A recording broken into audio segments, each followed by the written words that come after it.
What's on Your Minda contains honest, intimate, and uncensored depictions of mental health issues and experiences.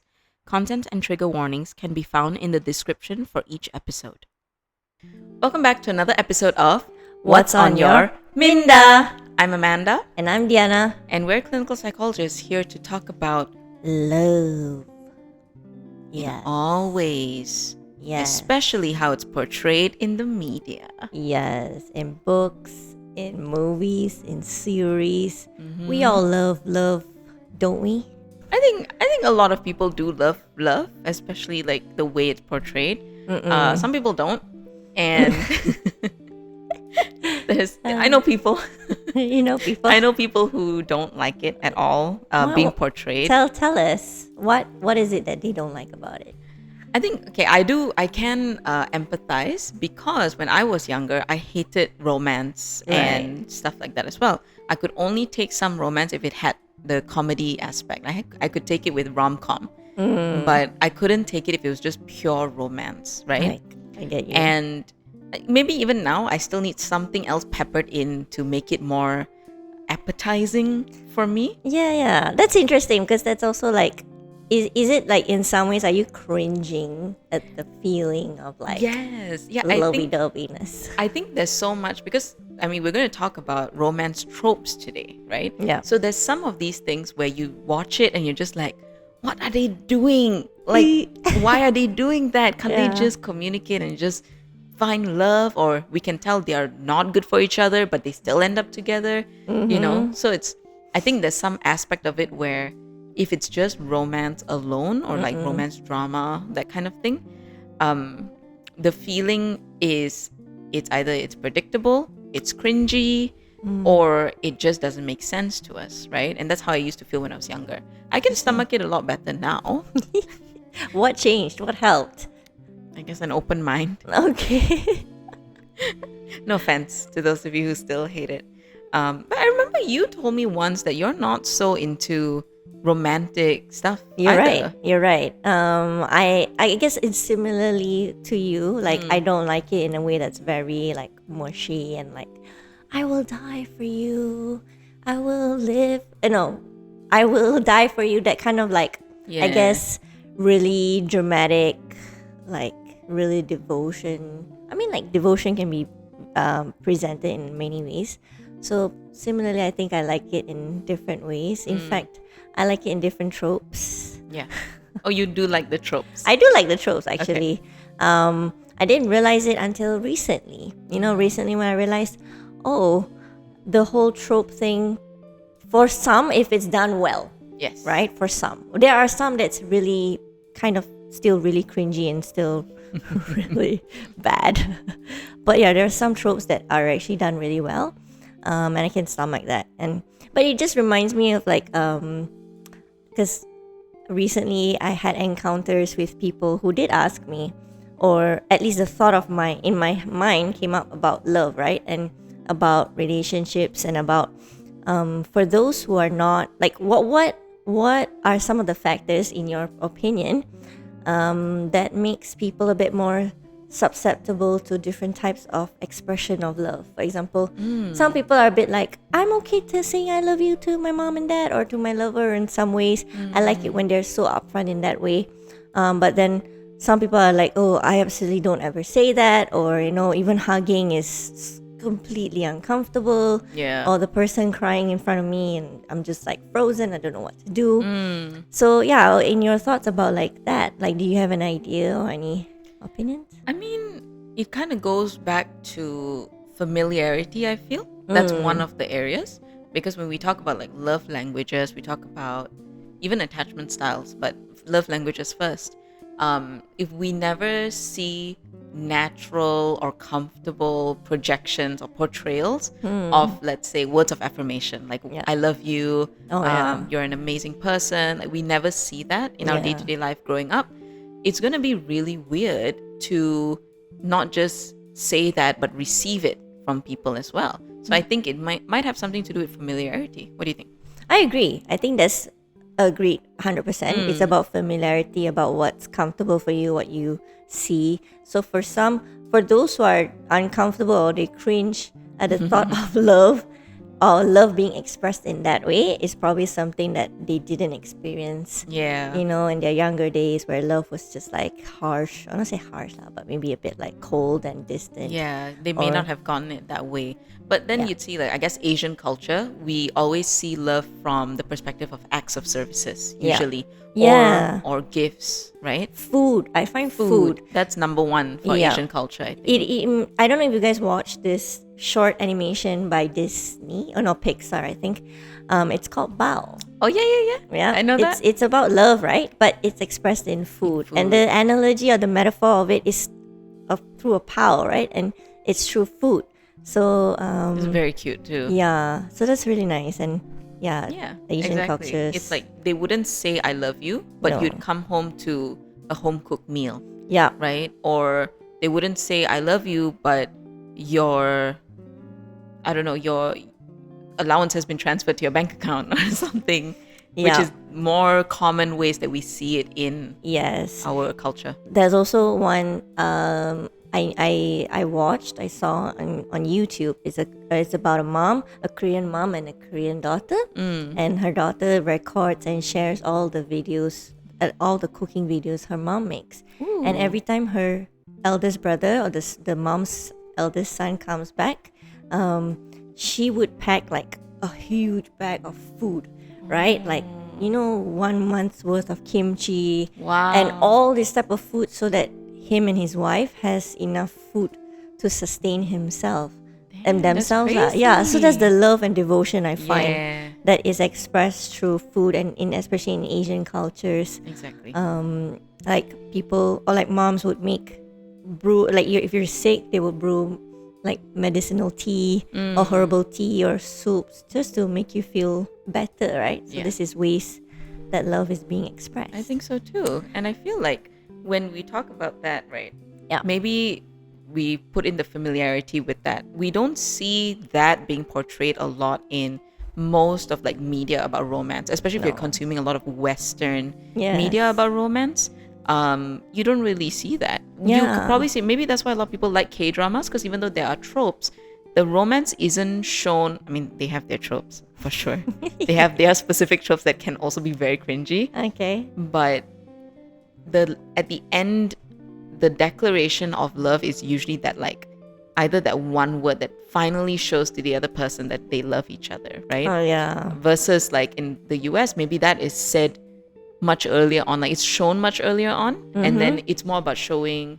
It's not about showing that they love them, but it's showing commitment for some, like, devotion, like you said, Yes. right? Yeah. And that's what is always being portrayed. But Yeah. that's probably why. Yeah. We're not familiar. Some people don't like it because we may be unfamiliar with it. Oh, we just cringe to see, why is love being portrayed in that way? Yeah. Like, I don't need that. Yeah. And I think also in some ways, because love can be expressed or shown in different ways, I think there might be some aversion or discomfort of it, because maybe that kind of love feels a bit like soft and maybe too gentle or too weak. Yeah. Or It's like- some feels fake. Yeah. Or disingenuine. Or and also maybe it just feels really, really vulnerable, Yeah. and makes you feel exposed, and like, and especially when you face, and you might be at risk of rejection, right? Yeah. And be at risk of getting hurt. Yeah, getting hurt. So that can be very scary for some as well. I find that it's like, oh no, love has to be also guarded, Yeah. or also has to Just be be. very reserved, very protective, very safe for me to pursue it. That's right. But with that being said, I want to talk about the different romance tropes. What are the tropes that you know?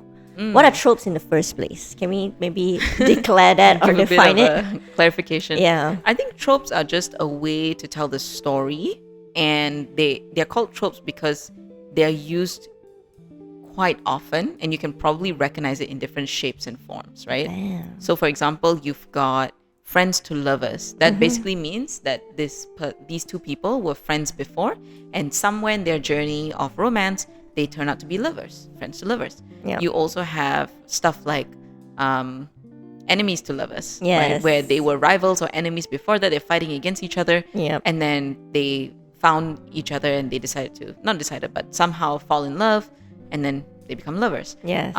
There's also, I think, probably related to maybe one of the questions that we have, There's also the, rich guy, poor girl Yes. trope that we see a lot in K-dramas, especially. Yes. The power imbalance. Power imbalance trope is another one. Yeah. So That's interesting. yeah, those are tropes. There's something about it. There's also other things like, I don't know if you've heard of like redemption and repair tropes. I don't think I've heard of redemption arcs, but I don't know about. So it's more of like, oh, he's like a wounded person, or he's so like psychologically broken, I can fix him. Those kind of tropes that interesting. like I see. yeah. And again, fantasy tropes. But anyways, you pretty much covered all the bases of these tropes. So with that being said, let's get into the questions for today. Why do you think some people are drawn to specific romantic tropes over others? Ooh, I saw an article about this. Apparently, your favorite trope says a lot about you and how you feel like you could be loved. What's your favorite trope then? Do you have a specific preference? Not me exposing myself on the internet. But actually, I do enjoy the rivals to lovers trope. Same. Yeah, I think there's a reason. Let us break it down for you. Okay. I don't know if I can enjoy proper enemies to lovers. So this is another thing I have about it, where a lot of what people see as enemies to lovers in like books or media and stuff, they're not actually enemies. They're just like rivals, or they just don't really like each other. And then they become lovers, right? Okay. But real enemies are people who have actually fought against each other in some way, not verbal arguments, Like physical. Yeah, it basically stems from hate and wanting to maybe kill each other, Yes. right? And then because have you heard of that? It started as a webcomic, but it became a series, like an animated series called Nimona. No. What's that about? It's about this girl, or actually this person, because the gender identity was not, it was Disclosed. confirmed to not be fixed, right? Because they can morph into anything. Oh. People, animals, whatever, they've got this power. They basically go and become an apprentice for someone who's considered like a villain in the story, right? And helping him out with everything. And so this villain has the enemy who is the hero. The hero character. They have actually fought against each other, right?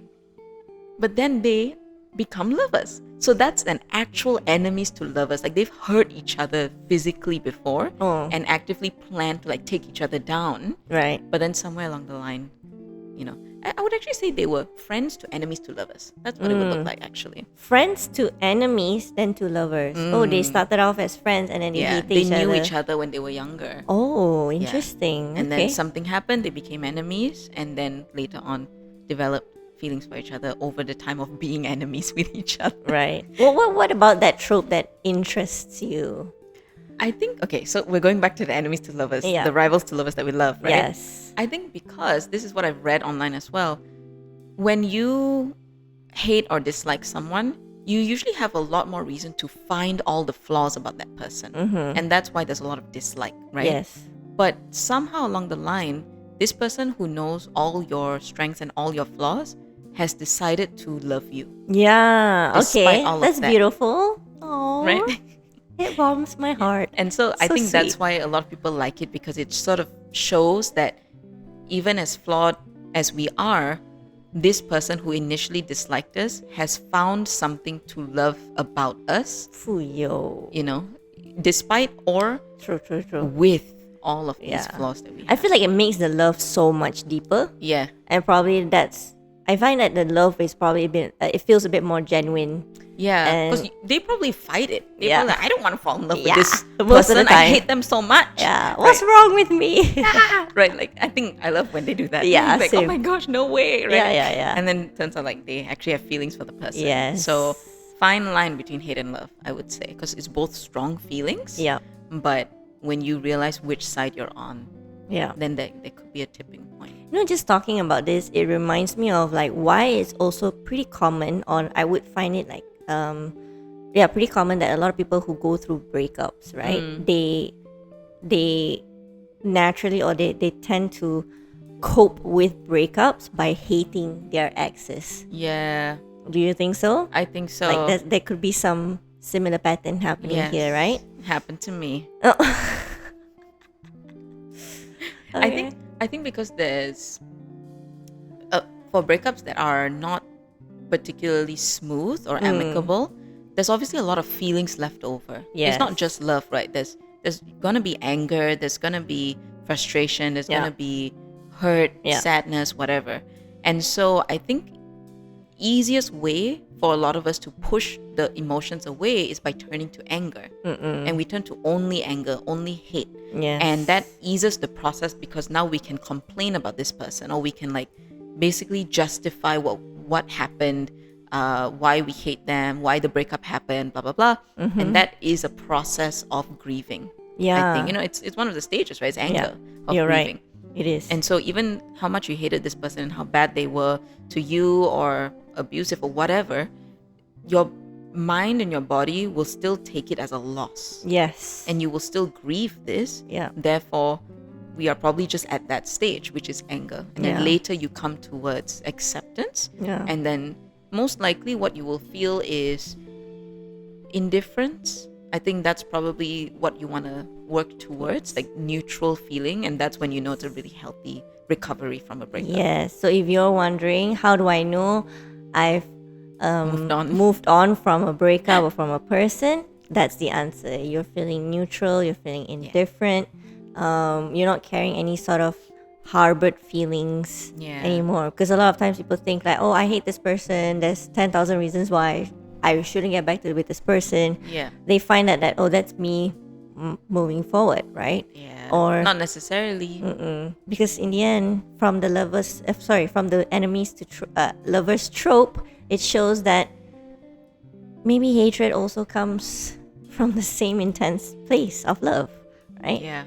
So it's just on the other side. One's love and one's hate, right? So like imagine the pendulum, right? You're swinging hate to love, and then you swing backwards after the breakup. You're supposed to come to the neutral resting position. Yes, exactly. So where you're not necessarily feeling anything about it. With that, we didn't answer the question. What's the question, huh? The question was, again, why are some people drawn to specific romantic tropes over others? So we talked about why we liked that one. But I think maybe in what we said, there is an answer where I think it's something to do with how they view love. Oh, yeah. True. Right? Okay, for example, let's take, so there's enemies to lovers. These are the common ones, right? Enemies to lovers, you've got the redemption repair. We've got the power imbalance. These are very common ones. So enemies to lovers one, we've explained. You know, it's sort of like when you see all the flaws of someone and they can still be loved despite or including that. That's why we like it. There's also the redemption repair, right, where I think it feels good for the person who's doing the repairing to feel like this person will change and improve because they love me enough. Haven't you heard that? Of like, if they love you, they will change. Yes. Right? I've heard that a lot of times. Which is, it actually is a trope that exists in a lot of relationships that we see now. True. You know, people get into relationships with potential, not what is actually present. And then they're like, oh, they will change. They will be better. I'm hoping for them to be better. And then I would feel better in this relationship, right? But the objective of this is not to wait for that to happen, right? We sort of have to accept what we got in the first place. That's what love is.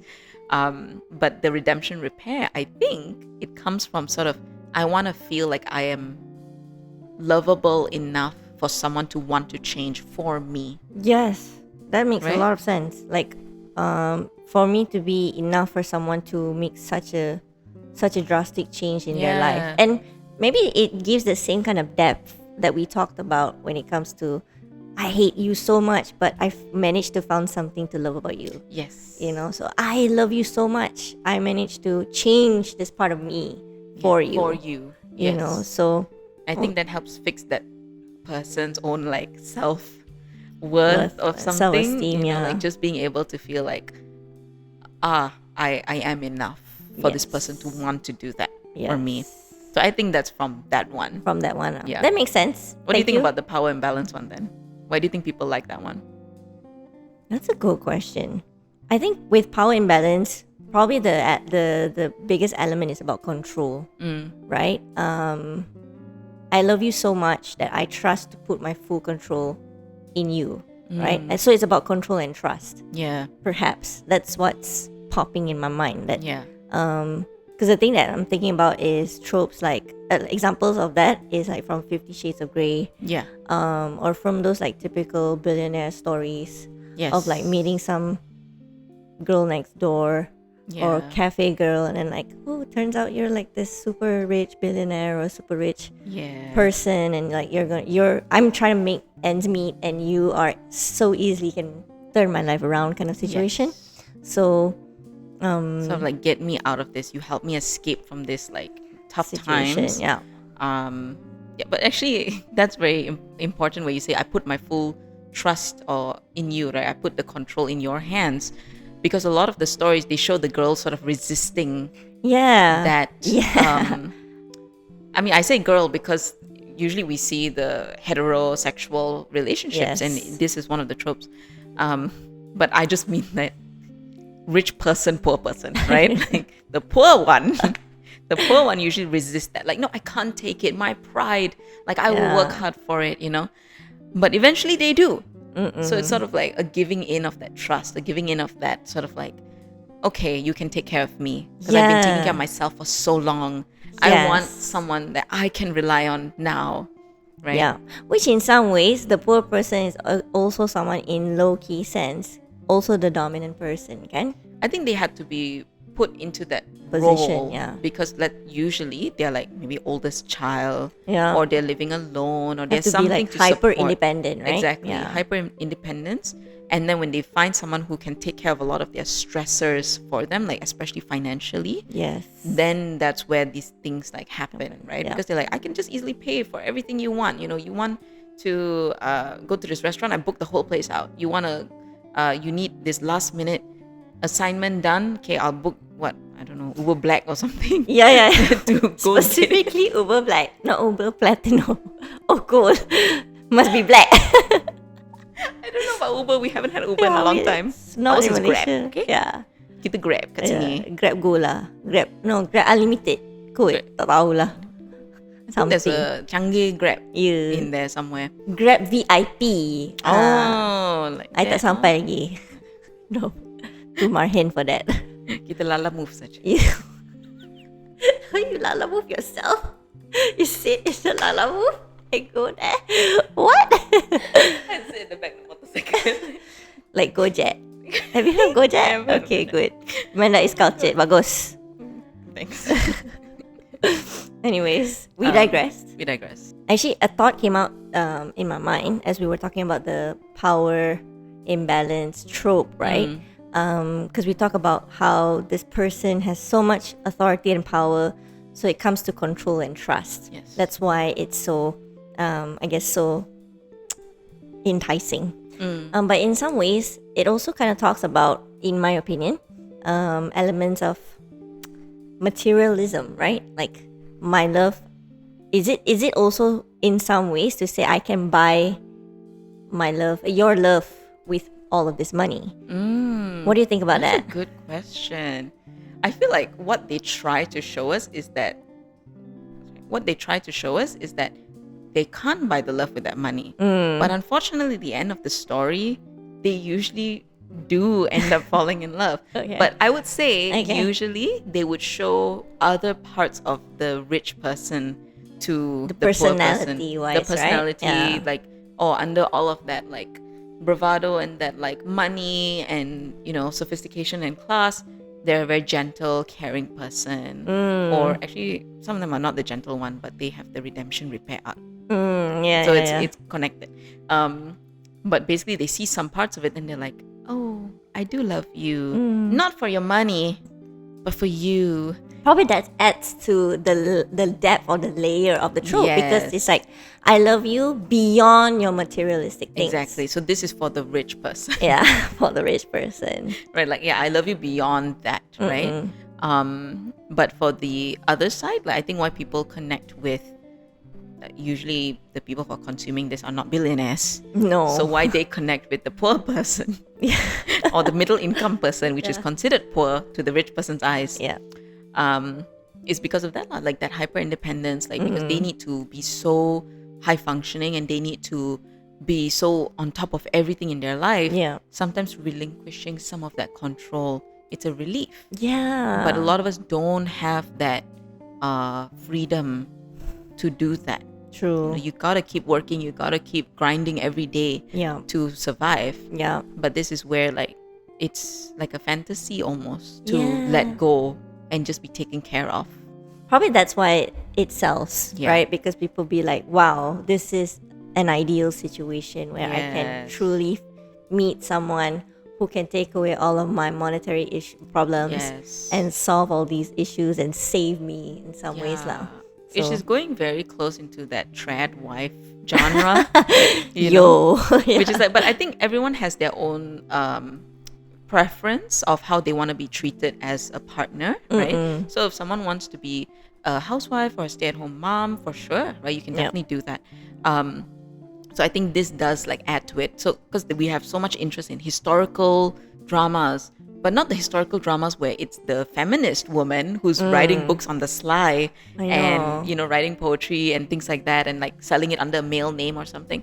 But it's the historical dramas that the woman still has to be married off Oh, yeah. or considered an old maid, right? She has no prospects, she has no money of her own, she Yeah. can't do work, you know, those kind of things. So that's, I think, in conjunction with this, like why I think some people enjoy this trope particularly. It seems like it's also like, I guess it feels like it goes, not say goes against, but it's maybe challenging the feministic way of viewing on like women being more dominant and more in control.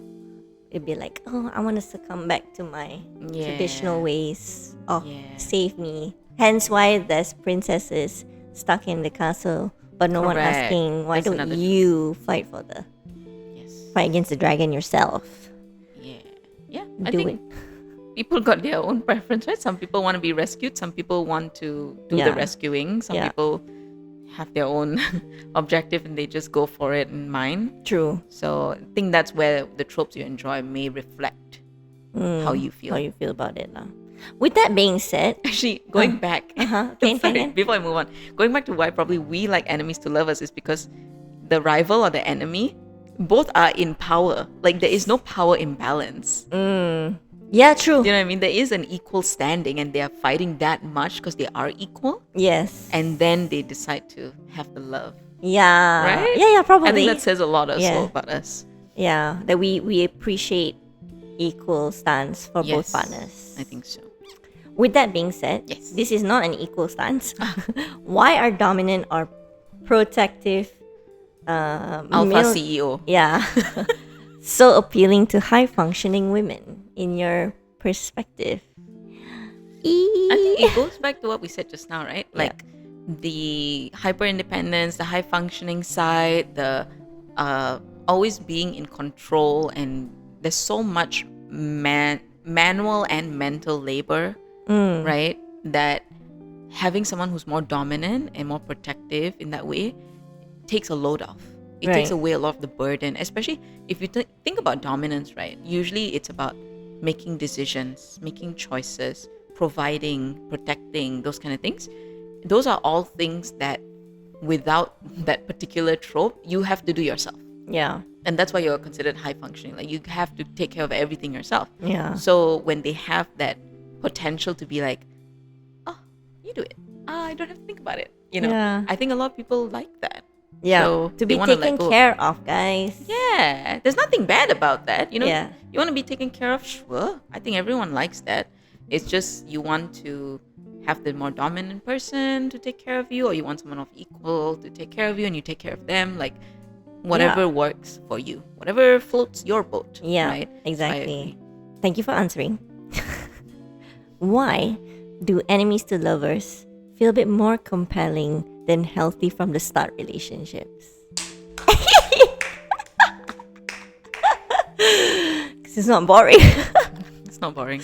But this is real Come life, okay? It's Because, real life. you know, I've gotten some people who come to me and be like, why am I attracted to, unhealthy relationships or Yeah. people? Like, why does the dynamic of like the chase like excites me, and then like the idea of settling down, even though logically I know that's what I want. At the end of the day, I want to settle down, get married, have kids, have a family. But the minute this person says, hey, I want to get a bit more serious, you're like, oh no, I feel trapped, I feel scared, I want to escape, ew, ew, ew. So, you know, like, They love me without any issues? what? No, that doesn't work. That doesn't make sense. Yeah. Who could love me? No. Yeah. Betul, betul. Yeah. Actually, it's different, right? I think enemies to lovers is different from the chasing what you can't have. Because enemies to lovers is they didn't want to fall in love, True. and then somehow they did. Right? It is more interesting than people who, I think maybe we could look at it separately as well. Enemies to lovers versus friends to lovers versus the chase. Yeah. That why those some three people things. are chasing after like you know, the bad boy who doesn't settle. Like, I like that chase. Macam redemption repair as well. Like, he settles for me. Yeah. You know, yeah. he changed his ways for me. I'm that special, but I won't say that out loud. I won't say it. He just needs to show it. You know, which but you're right. I think some people not just chase but end up in unhealthy relationships, and that is unfortunately not even a trope. That's just real life. That happens coming from their attachment style or how they view relationships, I think, right? You're right. You're right. It does come into attachment styles and what you're used to, and what, even though you might logically know that that's unhealthy or that's not something that you would want to aim for, or that at least, you know, like I said, you make sense of it, but then emotionally it somewhat attracts you. That sense of familiarity, or that sense of like push and pull, I would say, is something that's like, oh, I like that. No, not say I like that. It's like, I know that, you know, and that's comfortable. That's predictable for me. The unpredictability is predictable for me. You know, so the that chaos is predictable for me. Yes, and it gives me a lot of comfort. It gives me a lot of peace. Yeah. Because that's something I'm used to, I'm exposed to. Yes. Right? Rather than a predictable person. And you will see when in times people do date, meet people who are predictable, who are stable, who are pretty secure with themselves, all these questions come up. Are you sure? Like, they are anticipating the unpredictability. Yeah. You know? They're like, something's wrong. Like, you're not, there's no way you can be this comfortable, this stable. Yeah. Yeah. But I think going back to, I guess, the whole point of like, besides predictability, going back to the tropes, right? Why the idea of like enemies to lovers seems a bit more enticing than just like a healthy relationship? I think because of the intensity. Yeah. Don't you think so? I think so. Because if it's just a pretty healthy start, they meet and then they started to get to know each other and they fall in love, it's pretty predictable, or it's pretty safe and stable, and you know, it goes into a straight line, I guess, of how it goes. But then enemies to lovers, like, what? I didn't anticipate them to love each other. What do you mean? No way. What? What is going on? And then They the could denial. love each other. I could be. Oh my god. It could happen to me. It could happen to me. Someone could see all my flaws and decide that they love me too. Yeah. Which can be quite low-key dangerous, ain't it? I mean, to fantasize in such ways. Yes, I think so. Especially if they're thinking about true enemies. Like they're literally fighting someone, right? Yeah. Which is very dangerous, quite unhealthy. There's another trope that's very popular. And here's, you know, going into like shipping and stuff like that, right? From the Harry Potter universe, which is Hermione. People are saying it's enemies to lovers, but it does feel more like they're not enemies. They're more like bully, prejudice, bigot to lovers. Yeah. In a way. Yeah. Because they did have the power imbalance. There is a power imbalance. Yes, that's true. Yeah. What's your question with that? Nothing. No, just to highlight how it could be different. Like, yeah. We think some things are enemies to lovers, Oh, but actually it's they're not not. as obvious. Yeah. It's not true. particularly, Damn. Right? But I was thinking, like, for example, if it would be more exciting to read about Draco and Hermione rather than Ron and Hermione, wouldn't it? Yeah, that's the difference. Yeah. What's Kan? most exciting is Draco and Harry. Oh, That's true enemies to lovers. you know, because we really did Really. fight each other. Equal. I tried to take Kill each each other other. out. Yo, I saw, oh my god, really sad fanfic video TikTok where they did show that Harry was like, Draco, you knew I was there. Why didn't you say it was me? Basically trying to say, why did Draco protect Harry at that time? And it was like all the flashback of moments where, you know what? Draco never wanted to be his enemy. He always wanted to be friends from the beginning. But he was a snob Yes. at first. And so, thus, the rivalry was born. Yes. But who knows? I feel like their story is so simplistic and deserves to be expanded in so many complex ways. Yes. Everybody log on to archiveofourown.org. And if you're interested to read about fanfiction or read fanfiction in different ships, you can find all of these tropes on there, Like, I think it's very interesting that no matter what you see in media, you can probably always find someone has written the trope you wanted to have out there. What was the most satisfying trope you've ever encountered that you find like, that just hits the spot for you? That's so well done and well made. I think it's still enemies to lovers. If it's a really well done one, it will be amazing, right?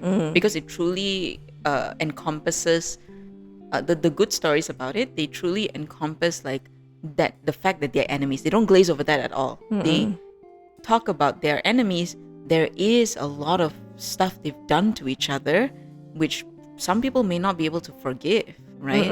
And to actually take space to address those things, how they treated each other and stuff like that, not just jump straight into like love. So I love when they do it well, they do it right. In that way. And to which one? Example? Where did you read that? Like Nimona. Oh, okay. It's not Limon. as obvious in the web, World. in the animation, in the series. There's a little bit more information in the webcomic, but they have a little bit of difference. But I think it's quite nice to see it that way. That's nice. Okay. I do have another question. Yes. Is it psychologically healthy to indulge in intense romantic fantasies? I think everything falls on a spectrum. Betul. Right. What do you think? Like, I think Agreed. it depends, right? Like, if you are indulging in it and you're purposefully avoiding certain things in your own romantic life, Yeah. right? Rather than like communicating it to your partner that you don't like what they're doing, or communicating to your partner that you need more in terms of like intimacy or something, you'd rather go and like indulge in these romantic fantasies. I think some people do it to the point where they not only indulge in it, but they would maybe engage in using chatbots to simulate that. Oh, wow. Yeah, Like, like dating sims and stuff like that, and Oh. simulate that they'll be like chatting and stuff like that. wow. Yeah, some people use AI for that as well. I've heard once though. But okay. Yeah. I didn't know that could also come from these Oh yeah, fantasy, definitely. like romantic tropes. Definitely, Interesting. because some people have made AI like I don't know what it's called, the algorithm of it, right? They've made it in a way that they respond to them like that character. Whoa. Yeah. So, I mean, if you're indulging in it for that purpose, you do you. But also, takut sikit, Takut sikit, right? I think it's because they're getting your data. They're gonna. It also leads to a lot of energy usage. yeah, all of that, as well as I think it's a very blurry line to what's real and what's not. Yes. Right, and it's Yeah. Because a that's you have a lot of control. Yes. yeah But you might expect that to be real life. in real life, Yeah. but without the actual healthy strategies like communication. Yes, and you might think that that is also a normal way for love to be done. Yes. Or to happen, right? So there can be comparisons happening as well. I find like, oh, this book and this character can do this or does this. But why my don't you? partner cannot. Yeah, why not? Because It's fictional. Fiction. People who write it, they write it on purpose. They create the story so Yeah. that eventually they come together and communicate. Yes. But you can't force that from the person you're with. You could only control yourself. You can Yeah. control what you choose to do, right? Yeah. We're just talking about issues, Yes. not suppressing things. Yeah. That's true. That's true. But yeah, that's a bit scary. I think when it involves AI and how unregulated it is, Yeah. how not regulated it is, Yeah. it can go into a slippery slope of being secluded, maybe obsessive behaviors Yes. and Obsessive behaviors thoughts, too. maybe even to a point of compulsive I think so. actions. Yeah. But yeah, so be wary of that. Be wary of that.